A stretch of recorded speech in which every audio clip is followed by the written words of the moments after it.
Assalamualaikum warahmatullahi wabarakatuh dan salam sejahtera untuk kita semua. Jumpa lagi di modul kita kali ini. Kita akan belajar tentang alur produksi pada pembuatan karya audiovisual atau videografi ya.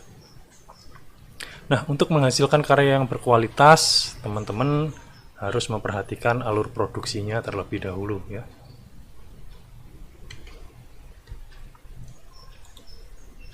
Nah, untuk pembuatan karya videografi, alurnya dibagi menjadi beberapa tahap ya. Jadi tahapan itu memang harus dilalui untuk menghasilkan video-video yang berkualitas ya, sesuai dengan standar produksi. Nah, tahapan ini tidak hanya berlaku di karya videografi saja, teman-teman ya. Ini bisa berlaku di semua lini audiovisual, baik itu film, film pendek, iklan layanan masyarakat, animasi 2 dimensi atau animasi 3 dimensi ya. Terus video endorse, company profile, dan video dokumentasi juga membutuhkan alur yang jelas ya. Nah, alur produksi ini dibagi menjadi 3 tahap ya. Nah, apa saja 3 tahap itu? 3 tahap itu ada namanya praproduksi, ada produksi, dan ada pasca produksi. Nah, di bagian praproduksi ini teman-teman lebih banyak arahnya ke persiapan ya.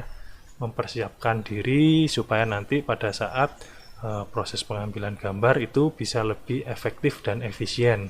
Tidak buang waktu, buang tenaga, bahkan buang anggaran ya. Dan di bagian produksi dan pasca produksi supaya kerjanya lebih efektif, lebih efisien ya. Nah, di bagian produksi ini lebih condong ke proses pengambilan gambar ya.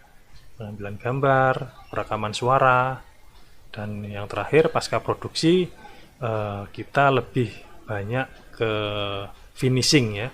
Penggabungan berbagai macam klip atau footage menjadi sebuah karya videografi yang utuh ya.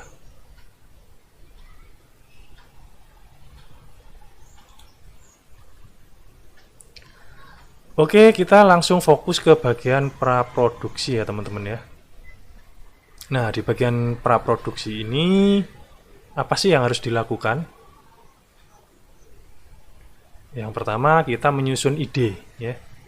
Menyusun ide, lalu menyusun naskah, lalu pembuatan storyboard. Ini yang paling seringkali kita jumpai ya. Walaupun di luar itu secara teknis ada hal-hal teknis yang harus kita perhatikan ya. Yang pertama menyusun ide. Nah, menyusun ide teman-teman membutuhkan data-data ya.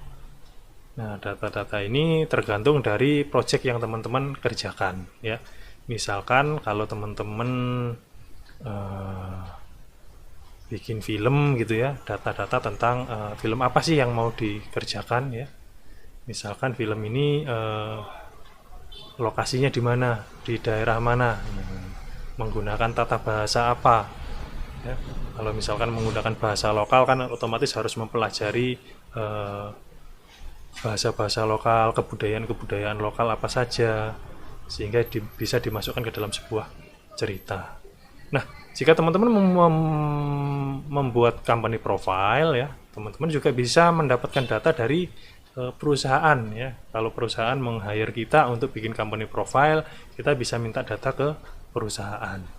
Jadi kita menyusun alurnya terlebih dahulu ya. Mungkin alur ini bisa kita konsultasikan, bisa kita diskusikan dengan owner, pemilik perusahaan ya.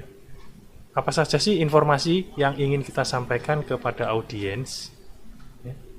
Misalkan kita membuat naskahnya terlebih dahulu ya, itu kita bikin kerangkanya, kita bikin alurnya ya. Biasanya kita membagi menjadi 3 tahap juga, yaitu pembuka, isi, dan penutup ya. Di bagian pembuka mungkin kita bisa apa sih ya informasi yang ingin kita sampaikan di bagian pembuka. Di bagian isi, informasi apa yang kita sampaikan, dan di bagian penutup, informasi apa yang ingin kita sampaikan.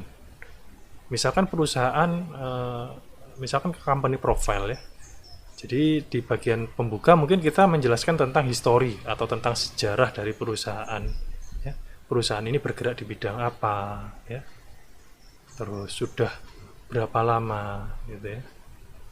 Nah, selanjutnya mungkin di bagian isi penjelasan tentang perkembangan dari perusahaan. Misalnya perusahaan ini semakin maju, semakin berkembang, karyawannya semakin banyak, atau anak cabangnya juga semakin tersebar di mana-mana. Produknya apa, visi misinya apa, mungkin itu yang ingin disampaikan ya.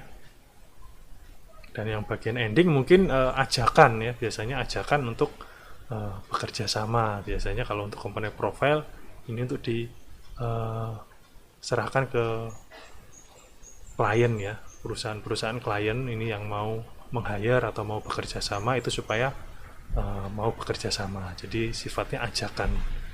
Atau mungkin untuk membeli produknya ya, menggunakan jasanya. Nah, seperti itu.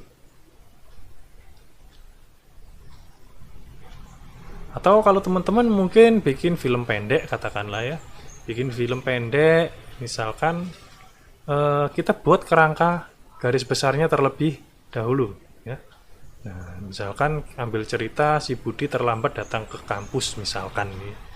Misalkan si Budi datang terlambat ke kampus. Di bagian pembuka nanti kita pecah lagi. Bagian pembukanya ini apa? Bagian isinya apa? Bagian penutupnya apa? Ya. Misalnya di bagian pembuka bercerita tentang penyebab kenapa kok si Budi terlambat. Entah itu bangunnya kesiangan, entah itu apalah ya. Mungkin bisa dikembangkan lagi idenya. Nah, berikutnya ke isinya ini apa? Isinya ini perjalanan, misalkan perjalanan dia dari rumah ke kampus, ya. Dia berusaha bagaimana caranya tidak terlambat datang ke kampus. Nah, mungkin bisa dikembangkan lagi ya. Jadi teman-teman bisa mengembangkan. Itu kan hanya kerangkanya saja. Mungkin teman-teman bisa mengembangkan dengan menambahkan problem dan problem solving misalkan ya. Jadi problemnya apa nih? Ya. Oh, problemnya dia datang terlambat ke kampus. Problem solvingnya apa? Nah, oh supaya nggak terlambat, misalkan kita ngebut. Nah, naik apa nih? Naik motor atau naik mobil? Kalau naik mobil mungkin akan tambah macet. Nah, jadi naik motor aja. Setelah pemilihan alat transportasi, mungkin di cerita berikutnya kita kasih problem atau enggak nih? Nah, kalau kita kasih problemnya apa? Oh, misalnya nyerempet orang tukang bakso misalkan. Nah, akhirnya ribut dengan tukang bakso. Ya kan? Akhirnya solusinya gimana? Misalkan ganti rugi atau apa? Apakah sudah selesai sampai di situ atau mau dikembangkan lagi? Nah, kalau dikembangkan lagi, misalkan ditambah masalah lagi, misalkan. Oh iya, masalah baru. Misalkan sepeda motornya kena paku, gembos. Jadi tidak bisa melanjutkan perjalanan, harus ke bengkel dulu. Nah, di bengkel mau ditinggal apa mau ditungguin? Kalau ditungguin pasti bakalan nggak sampai ke kampus ya. Nah, ini adalah problem juga. Lalu solusinya bagaimana? Misalkan pakai ojek online aja. Nah, pakai ojek online, apakah ini menyelesaikan masalah? Atau mau ditambah masalah lagi? Misalkan, oh ya udah kita tambah masalah lagi, HP-nya ketinggalan di rumah ternyata. Nah, HP-nya ketinggalan di rumah, ya udah. Akhirnya apa yang harus dilakukan? Misalkan lari, ya sudah lari aja ke kampus. Apakah selesai sampai di situ? Teman-teman kalau mau mengembangkan ya silakan. Misalkan ditambah lagi ya sudah, nanti di tengah jalan nabrak orang hamil misalkan. Pas lagi lari di persimpangan nabrak orang hamilnya juga mau melahirkan juga. Wah, ini mau dibantuin apa enggak? Nah, itu teman-teman juga bisa memberikan pesan moral mungkin ya. Karena sudah menjatuhkan ya otomatis harus menolong ya. Menolong sampai lahiran misalkan. Entah nanti ada bumbu-bumbu apa lagi yang ada di dalamnya, silakan kembangkan lagi sama teman-teman ya. Terus di bagian ending penutup, misalkan penutupnya nih ya sudah, penutupnya dibikin terlambat dan dia diskorsing. Nah, kalau sudah selesai itu semua rentetan ceritanya udah selesai, nah teman-teman bisa melanjutkan untuk membuat storyboard ya. Jadi naskah ini penting nggak sih sebenarnya? Naskah ini juga penting sih ya. Naskah ini pentingnya adalah supaya ide kita tetap konsisten ya. Jadi ide kita dari awal sampai akhir ini tetap konsisten. Jadi pada saat proses pengambilan gambar dan editing itu nggak bingung ya. Nah ini mau ambil gambar apa ya. Kalau ceritanya masih ngawang ya, belum dituliskan, kadang-kadang kita suka lupa ya. Kita cari mikir lagi gitu ya di tengah pada saat produksi mikir lagi, akhirnya buang waktu ya. Selanjutnya adalah penyusunan storyboard. Nah, dari pembuatan naskah dilanjutkan ke pembuatan storyboard ya. Pembuatan storyboard ini jauh lebih kompleks lagi ya. Jauh lebih detail lagi karena di situ mencantumkan gambar ya. Mencantumkan gambar, mencantumkan bentuk-bentuk shot ya. Mungkin saya akan kasih contoh sedikit ya.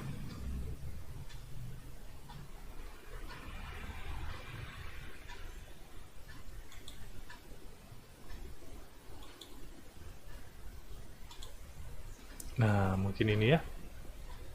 Ini adalah salah satu contoh dari storyboard ya. Mungkin ini belum saya gambar ya.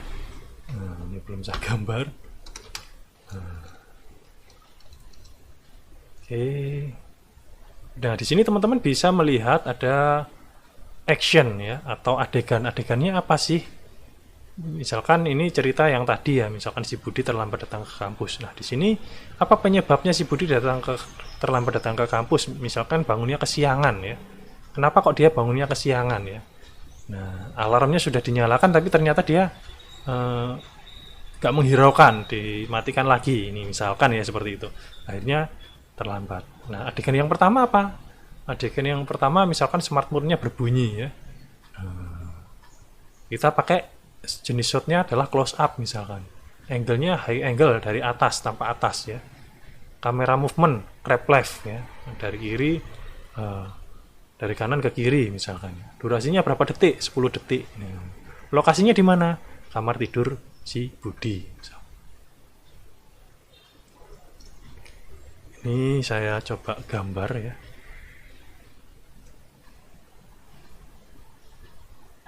Oh, kita pakai ini aja. Nah, misalkan di sini gambar tidak harus apa namanya? Tidak harus menggunakan sketsa. Teman-teman zaman sekarang teman-teman bisa menggunakan kamera ya, di foto gitu ya, itu bisa, nggak ada masalah. Ya, misalkan ini ringtone-nya berbunyi misalkan. Nah, misalkan ya seperti ini.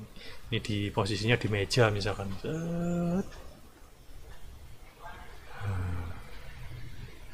Selama 10 detik. Ini memungkinkan enggak ini 10 detik ini dengan pengambilan gambar ini? Terlalu lama atau terlalu cepat enggak? Nah, itu harus dipertimbangkan di sini supaya nanti proses pengambilan gambarnya enggak bingung. Di sini dengan adanya pencantuman durasi, teman-teman bisa menghitung alokasi nanti durasinya kalau katakanlah kita bikin film, apalagi kalau bikin iklan ya, iklan yang tampil di televisi.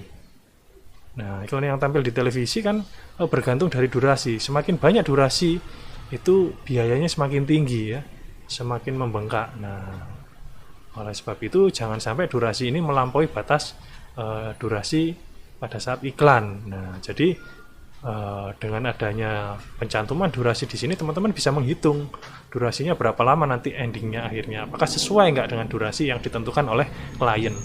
Kalau tidak sesuai teman-teman bisa direvisi ya, direvisi, oh durasinya dikurangin, durasinya ini dikurangin, mana yang bisa dikurangin mana yang enggak gitu ya. Nah, lokasi yang sama misalkan. Jadi di sini teman-teman bisa mengambil gambar dari lokasi yang sama. Ya. tidak harus berurutan dari adegan pertama 2 sampai ketiga, itu tidak harus berurutan. Teman-teman bisa mengambil adegan secara acak ya, bukan secara acak sih, ditentukan dari lokasinya. Jadi misalkan teman-teman ambil lokasi di tempat A, adegan berikutnya di tempat B, adegan ketiga balik lagi ke tempat A. Nah ini kalau teman-teman mengambil secara berurutan, ini akan tidak efisien. Kita akan kita buang waktu, buang tenaga untuk berpindah, itu buang waktu, buang tenaga, sudah buang biaya juga, ada biaya transportasinya ya. Oleh sebab itu kalau di dalam satu storyboard misalkan ada 10 adegan, 3 adegan ini lokasinya sama, ya itu langsung kita ambil secara langsung jadi satu pengambilan gambarnya. Nah, berikutnya ada nama file ya. Nama file ini gunanya apa? Untuk mencatat. Supaya nanti pada saat proses editing itu nggak cari-cari di mana filenya ya. Apalagi video kan harus dibuka satu persatu, lihat gambarnya. Oh, ternyata bukan ini. Klik lagi. Oh, ternyata bukan ini. Nah, itu memakan waktu. Jadi teman-teman bisa mencatat di dalam storyboardnya. Jadi sambil merekam, oh nanti adegan ini ada berapa file. Misalkan kita melakukan pengambilan gambar sebanyak 5 file ya, maka 5-5-nya itu nanti akan dicatat nomornya. Jadi kalau di kamera DSLR itu ada namanya DSCM, nomornya berapa gitu, ada 4 digit ya kurang lebih. Canon atau Nikon kurang lebih sama. Nah kalau yang repot mungkin pakai smartphone ya. Yang smartphone ini nomornya bisa panjang. Jadi nyatetnya ambil nomor yang terakhir biasanya boleh. Nah dari situ nanti teman-teman di bagian editor itu nggak kebingungan. Oh jadi lebih efisien, ya lebih hemat waktu.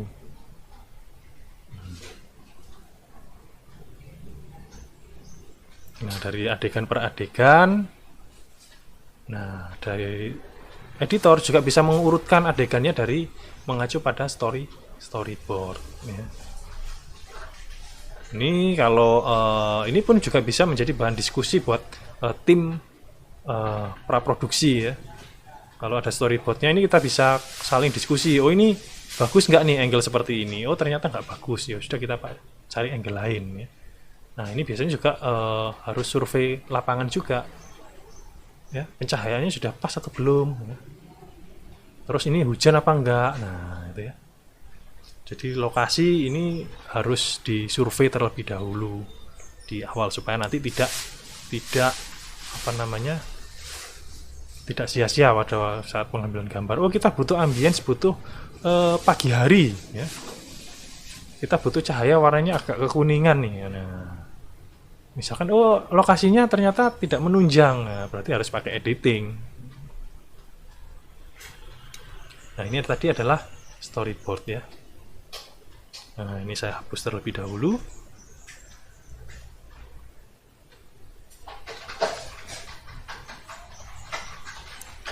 Nah, mungkin ada juga beberapa hal-hal teknis ya yang teman-teman harus lakukan ketika di tahap praproduksi, yaitu teman-teman bisa melakukan casting di sini ya, mencari artis-artis yang sesuai dengan keinginan kita, yang sesuai dengan keinginan klien kita ya. Itu bisa dilakukan di bagian praproduksi supaya nanti ketika pada saat pengambilan gambar nggak bingung, oh ini nanti artisnya siapa ya gitu ya. Nah jangan sampai terjadi seperti itu ya, sudah mau ngambil gambar ternyata bingung artisnya siapa. Ini bisa dilakukan di bagian pra. Lokasi, menentukan lokasi juga dilakukan di bagian pra ya. Nah nanti kita lokasinya indoor atau outdoor nih, wah ternyata ini musim hujan nih, ya sudah kita ambil indoor aja, takutnya nanti biayanya membengkak kalau ternyata pada saat syuting tahu-tahu hujan ya. Hujannya nggak tahu juga ini berapa lama, otomatis harus menunda besok paginya kan, seperti itu. Oh musim hujan ya sudah kita pakai studio aja indoor misalkan ya. Selain itu juga bisa digunakan oleh teman-teman untuk mempersiapkan anggaran ya. Jadi anggarannya berapa nih yang harus dipersiapkan untuk membuat satu buah karya videografi. Jadi Dengan adanya storyboard, terus dengan adanya naskah ini, kita tahu, oh ini nanti syutingnya, pengambilan gambarnya kurang lebih 3 hari. Berarti kita butuh sewa lokasi sebanyak 3 kali. Butuh artis kita sewa artis sebanyak 3 hari misalkan. Nah, itu bisa ditentukan di sini. Alat yang kita pergunakan apa saja nih? Kita butuh 2 kamera atau 1 kamera? Kameranya sewa atau pakai punya alat sendiri? Nah, itu bisa ditentukan dari sini. Jadi budgeting, perencanaan anggarannya itu dilakukan di bagian praproduksi. Nah, ini harus dipertimbangkan dengan baik. Jadi harus dikasih spelling waktu proses pengerjaan. Oh, nanti spelling waktunya 3 hari, jadi anggarannya ini bisa kita alokasikan di situ. Kalau toh nanti lebih, itu masuk ke kantong kita pribadi. Jadi harus dipertimbangkan kemungkinan terburuknya. Barangkali nanti ada kesalahan atau ada apa yang mengharuskan kita untuk menyewa kembali, itu paling enggak kita sudah punya anggaran dananya. Jadi nggak sampai kita rugi ya. Sudah terlanjur terima project, ternyata ada beberapa problem lapangan dan tidak kita spelling, otomatis biayanya nambah lagi, ya kan? Akhirnya mungkin kita nggak untung, mungkin balik modal, tapi kan kita sudah buang waktu di situ, kan sayang ya. Nah, jadi perencanaan anggaran bisa dilakukan di bagian praproduksi.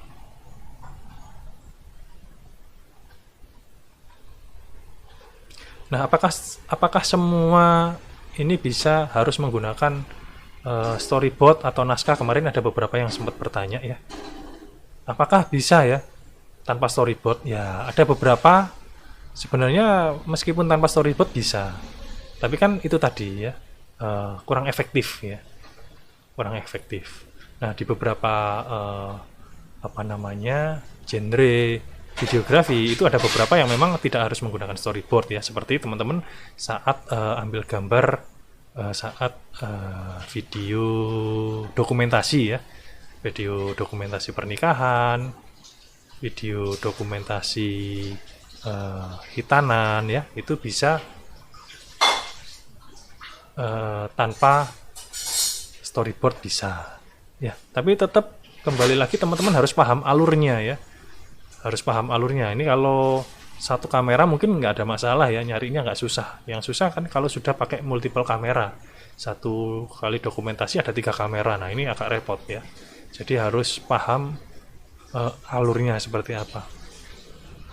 Nah, dari alur itu tadi nanti bisa dibuat shortlist ya. Ini versi sederhana dari storyboard. Shortlist yaitu gambar-gambar apa aja yang akan kita ambil nanti ya.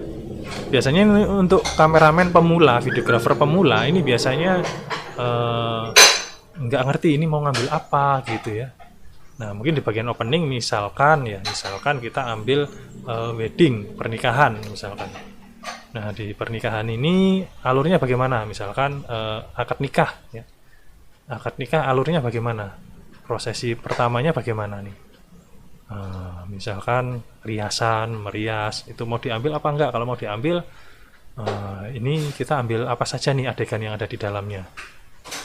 Misalkan ambil bajunya, ambil gambar baju, ambil gambar undangan, ambil gambar sepatu pada saat merias. Nah, ini harus punya listnya bagi yang pemula, bagi yang sudah lama berkecimpung, jam terbangnya sudah tinggi, saya rasa sudah hafal ya. Dan ini biasanya shortlist ini nggak perlu ini harus harus menggunakan kamera movement, angle apa saja. Ini biasanya menyesuaikan dengan kondisi lapangan ya. Karena biasanya kalau untuk video dokumentasi ini kita tidak tahu kondisi lapangannya seperti apa.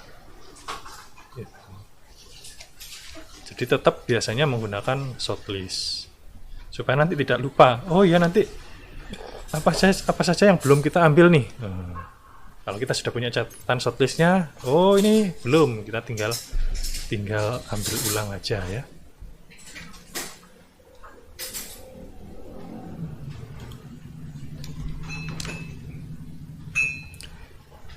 Nah, berikutnya kita masuk ke bagian produksi. Nah, di bagian produksi ini kita harus persiapan ya, alat-alatnya, lokasinya, artisnya. Ini apakah sudah siap atau belum. Jadi kalau sudah siap, kita bisa langsung proses pengambilan gambar ya. Proses pengambilan gambar ini kemarin kita sudah pelajari banyak tentang tata cara pengambilan gambar, mulai dari shot, kamera movement, ya, angle, ya. Selain pengambilan gambar, teman-teman juga bisa melakukan proses pengambilan suara di sini ya. Voice over itu dilakukan di bagian produksi. Terus untuk pembuatan musik atau background atau mungkin soundtrack itu bisa dilakukan di bagian produksi. Nah, ini juga harus sinkron dengan bagian pasca produksi ya. Nah, bagian finishing ya, bagian editor. Misalkan ternyata di situ ada multiple kamera. Nah, gimana caranya supaya bisa sinkron? Supaya bagian pasca produksi ini nggak kesulitan. Apa yang harus dilakukan? Nah, itu.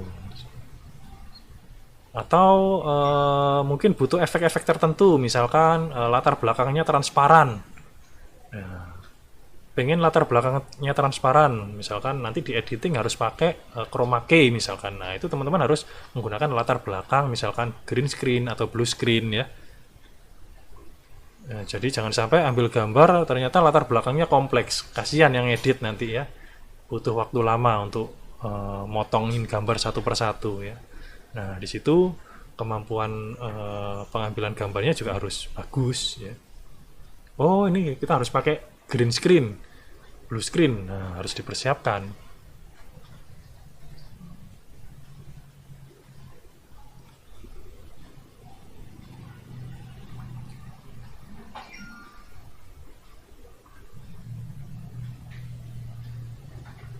Ini juga mengacu ke bagian storyboard tadi. Jadi teman-teman untuk melakukan proses produksi, teman-teman bisa mengacu ke storyboard acuannya. Oh, nanti angle-nya seperti apa, kamera movementnya seperti apa, itu teman-teman bisa mengacu ke sana. Kalau memang nanti ada problem, bisa improvisasi sedikit. Oh, ini ternyata lokasinya ini jarak antara objek dengan kamera terlalu dekat nih ya. Jadi kalau ambil gambar dengan shot extreme long shot ini tidak memungkinkan. Apa yang harus dilakukan? Oh ya sudah, kita pakai panning aja supaya kita bisa ambil keseluruhan dari suasana di sekitar. Nah, tapi biasanya hal-hal semacam ini bisa dicegah dengan cara survei lokasi dulu, ya. Nah, jadi nggak saat di lokasi kita bingung, oh ternyata nggak bisa nih, ya. Nah, itu harus survei lokasi. Nah, itu bisa menghemat biaya produksi. Nah, setelah produksi, langkah berikutnya adalah bagian pasca produksi ya. Pasca produksi ini apa? Pasca produksi ini adalah finishing ya, tahap akhir ya. Proses finishing ini lebih tepatnya editing ya, penggabungan dari berbagai macam klip-klip tadi yang sudah kita ambil, gambar-gambar video tadi yang sudah kita ambil, penggabungan suara, background, sound effect ya, atau mungkin nambah efek-efek tertentu itu dilakukan di sini. Seperti tadi green screen tadi, nah editingnya di sini di bagian pasca produksi. Penambahan judul, ya, penambahan opening, intro, outro itu dilakukan di bagian pasca produksi. Jadi setelah ambil gambar baru digabungkan semua. Nah, yang terakhir adalah revisi. Ini biasanya kalau berhubungan dengan klien ini pasti ada revisi. Oh, ini ternyata kurang bagus. Nah, itu revisi kita kembali lagi ke produksi lagi. Kalau misalkan kesalahan gambar, oh yang direvisi adalah pengambilan gambarnya. Oh, cahayanya kurang bagus nih. Kalau bisa dilakukan editing ya silakan dilakukan editing. Kalau tidak memungkinkan ya ambil gambar ulang misalkan. Seperti itu. Baru setelah itu kalau sudah finishing, klien udah setuju, oke, baru terima sisa pembayaran. Nah, ini yang paling seneng ya, terima sisa pembayaran. Nah, mungkin itu tadi adalah alur produksi dari proses pembuatan karya audiovisual. Nah, materi untuk alur produksi saya akhiri sampai di sini. Mudah-mudahan bermanfaat untuk teman-teman semua. Sampai ketemu lagi di modul kita yang lain.